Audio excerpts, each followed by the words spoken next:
नागपंचमीची कथा. प्राचीन काळात एका व्यापाऱ्याला 7 मुले होती. 7ही मुलांची लग्न झालेली होती.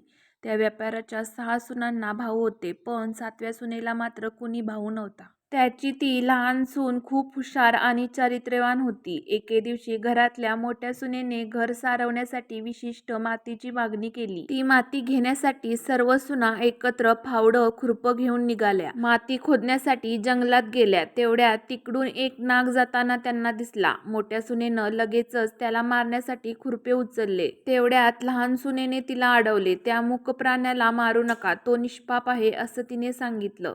हे ऐकून मोठी सून रागानं तिथून बाजूला झाली आणि तो नाग दुसरीकडे जाऊन बसला. तेव्हा लहान सुनेनं नागाला जाऊन सांगितले, तुम्ही येथेच थांबा, मी थोड्याच वेळात परत येते. इथून कुठेही जाऊ नका. असे म्हणून सर्व माती घेऊन त्या सर्वजणी घरी गेल्या. कामात अडकल्याने लहान सून पूर्णपणे विसरली की तिने तिथे नागाला थांबायला सांगितले आहे.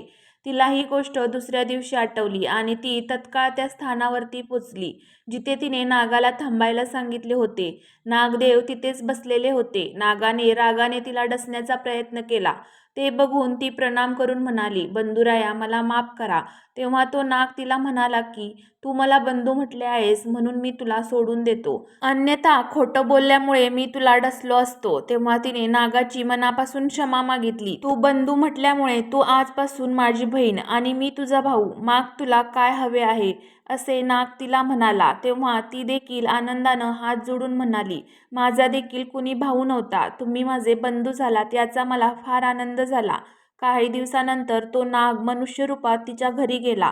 माझ्या बहिणीला न्यायला आलोय असं त्यानं तिच्या घरच्यांना सांगितलं. त्यावेळी घरचे मात्र नकार देतात. हिला कुणीही भाऊ नाही असं सांगतात, पण तो दूरच्या नात्यातला भाऊ असल्याचा विश्वास तिच्या घरच्यांना देतो. त्यानंतर तिला तो आपल्या घरी घेऊन निघतो. वाटेत तिला तो सांगतो की मी तोच नाग आहे ज्याला तू भाऊ मानले आहेस. त्यामुळे घाबरू नकोस. वाटेत जिथे अडचण येईल तिथे माझे शेपूट पकड. त्याप्रमाणे तिने केलं आणि ती त्याच्या घरी पोहोचली. तिथलं धन ऐश्वर्य बघून ती आश्चर्यचकित झाली. तिथे ती आनंदात राहू लागली. एक दिवस त्या नागाच्या आईनं तिला सांगितले की मी एका कामाने बाहेर जात आहे, तू आपल्या भावांना गार दूध देशील. तिला हे लक्षात नाही राहिलं आणि तिने गरम दूध पाजलं. त्यामुळे त्या नागांचे तोंड पोळले. त्यामुळे नागांची आई फार रागवली, पण नागाच्या समजावण्यानं ती शांत झाली.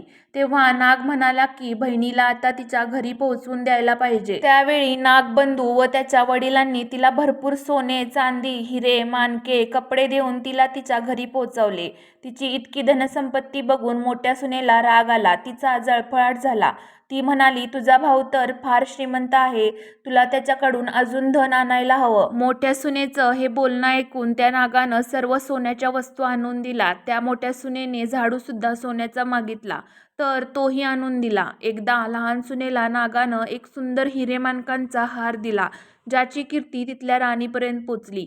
तिने राजाला सांगितलं की मला तो हार हवा आहे. राजानं फरमान सोडलं की त्या धनिकाच्या सुनेचा तो अद्भुत हार आणून द्या. धनिकानेही घाबरून सुनेकडनं तो हार मागून घेतला. त्या सुनेला यामुळे फार दुःख झालं. तिने नागाला प्रार्थना केली की राणीने माझा हार हिसकावून घेतला आहे, तुम्ही असं काहीतरी करा की जोपर्यंत हार राणीच्या गळ्यात असेल तोपर्यंत तो नाग बनेल आणि जेव्हा तो परत माझ्याकडे येईल तेव्हा परत हिरेमाणिकांचा हार होईल. नागाने तसंच केले. तो हार राणीनं गळ्यात घातल्यावर त्याचा नाग झाला आणि राणी जोरजोराने किंचाळून रडू लागली. ते बघून राजानं त्या सुनेला ताबडतोब बोलावून घेतले. धनिक सुनेला घेऊन राजदरबारामध्ये हजर झाला. राजाने तिला विचारले की तू काय जादू केले आहेस, खरं सांग, नाहीतर तुला शिक्षा करेल. तेव्हा सून म्हणाली, महाराज माफ करा, पण हा हारच असा आहे की माझ्या गळ्यात हिरेमाणकांचा असतो आणि इतरांच्या गळ्यात नाग बनतो. राजानं हे ऐकून तो हार सुनेला देत म्हटलं, आता घालून दाखव. तिने तो हार घालताच तो हिरेमाणकांचा झाला. हे बघून राजाला तिच्या बोलण्यावर विश्वास बसला. खूप आनंदित होऊन त्याने तिला अधिक सुवर्ण मुद्रा दिल्या. सून घरी परत आली. हे सर्व धन बघून मोठ्या सुनेला ईर्ष्या झाली. तिने मग लहान सुनेच्या पतीला सांगितलं की तुझी पत्नी कुठून तरी धन आणत आहे, ती कुठून हे सर्व धन आणते हे तिला विचार. त्याप्रमाणे तिच्या पतीने तिला विचारले. हे धन तू कुठून आणत आहेस? तेव्हा तिने परत नागाचे स्मरण केले. त्यावेळी नाग तिथे प्रकट झाले आणि त्यांनी सांगितले की माझ्या या बहिणीवर जर कुणी संशय घेतला तर मी त्याला दंश करेल. ही माझी बहीण आहे. हे ऐकून लहान सुनेचा पती आनंदित झाला. त्याने नागदेवतेचा यथायोग्य सत्कार केला आणि त्याच दिवशी नागपंचमी साजरी केली जाते, जेव्हा स्त्रिया नागाला आपला भाऊ मानून त्याची पूजा करतात. आता नागपंचमीची अजून एक कथा आहे, ती आपण जाणून घेऊया. फार पूर्वीच्या काळाची गोष्ट आहे. एक आटपाट नगर होतं. तिथे एक शेतकरी राहत होता. त्याच्या शेतात एक नागाचं वारूळ होतं. त्यावेळी श्रावण मास चालू होता आणि तो दिवस नागपंचमीचा होता. शेतकरी नेहमीप्रमाणे आपला नांगर घेऊन शेतात आला. आपलं शेत नांगरायला सुरुवात केली. नागाची बिळं मातीच्या खाली असल्यामुळे त्याला ती बिळं दिसली नाहीत आणि नांगरता नांगरता नांगर त्या बिळावरती गेला. त्या बिळामध्ये नागाची छोटी छोटी पिल्लं होती. त्यांना तो नांगराचा फाळ लागला आणि ती लहान असल्यामुळे लगेचच मेली. शेतकऱ्याच्या ते लक्षातही आलं नाही. तो आपलं शेत नांगरून निघून गेला. शेतकरी गेल्यानंतर काही वेळानं नागिन तिथे आली. शेत नांगरल्यामुळे तिला तिचं वारूळ दिसत नव्हतं आणि आपली पिल्लंही. ती आपलं वारूळ शोधू लागली, पण तिला तिथे वारूळही दिसलं नाही आणि पिल्लंही नाही. तिला एका बाजूला नांगर दिसला. त्या नांगराला रक्त लागलेलं होतं. तेव्हा तिला कळलं की ह्या नांगरामुळे माझी पिल्लं मेली. तिच्या मनामध्ये राग आला. ज्याप्रमाणे त्या नांगरामुळे शेतकऱ्यानं तिला निर्वंश केलं होतं, त्याप्रमाणे तिनं शेतकऱ्याला निर्वंश करायचं ठरवलं. रागातच ती त्या शेतकऱ्याच्या घरी गेली. मुलाबाळांना, लेकीसुनांना, शेतकऱ्याला व त्याच्या बायकोला दंश केला. त्याबरोबर सर्व मरून पडले. पुढे तिला असं समजलं की ह्यांची एक मुलगी परगावी आहे. तिला जाऊन दंश करावा म्हणून ती नागिन निघाली. ज्या गावी मुलगी दिली होती त्या ठिकाणी ती आली. ती तिच्या घरात शिरली, पण तिने समोर जे पाहिले त्यामुळे ती अगदी स्तब्ध झाली. त्या मुलीनं पाटावर नाग-नागिन 9 नागकुळं काढली होती. त्यांची ती पूजा करत होती. दुधाचा नैवेद्य दाखवत होती. नागाला लाह्या, दुर्वा वगैरे वाहिल्या होत्या. मोठ्या आनंदाने पूजा ती करत होती. हे पाहून ती नागिन संतुष्ट झाली. तिने ते नैवेद्याचे दूध पिले आणि समाधानी झाली. चंदनात आनंदाने लोळली. शेतकऱ्याची मुलगी प्रार्थना करत होती. हे सर्व पाहून त्या नागिनीला आपण केलेल्या कृत्याचे वाईट वाटले. तिने विचार केला की ही आपल्याला इतक्या भक्तीने पूजते आहे, आपलं व्रत पाळते आहे आणि आपण हिच्या बापाचा निर्वंश केला आहे. हे चांगले नाही. ती नागिन तिच्यावरती प्रसन्न झाली आणि तिने तिच्या वडिलांच्या पूर्ण कुळाला पुन्हा जिवंत केले. नागपंचमीच्या दिवशी अनंत, वासुकी, पद्म, महापद्म, तक्षक, कुलीर, कर्कट, शंख, कालिया आणि सिंगल या देवतांची पूजा केली जाते. नागदेवतेची पूजा करताना हळद, रोळी, तांदूळ, फुले अर्पण केली जातात. कच्च्या दुधात तूप आणि साखर मिसळून नागदेवतेची पूजा करावी.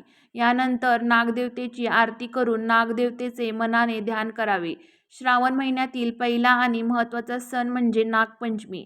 नाग या प्राण्याबद्दल आदर व पूज्य भावना समाजात रुजवण्यासाठी हा सण पाळला जाण्याची परंपरा आहे. या दिवशी घरोघरी नागदेवतेची पूजा करून त्यांना प्रसन्न करण्याची प्रथा आहे. वेदकाळापासून चालत आलेला हा सण अत्यंत महत्त्वाचा मानला जातो. या दिवशी सकाळी लवकर उठून स्वच्छता आणि नित्यकर्माहून निवृत्त व्हावे.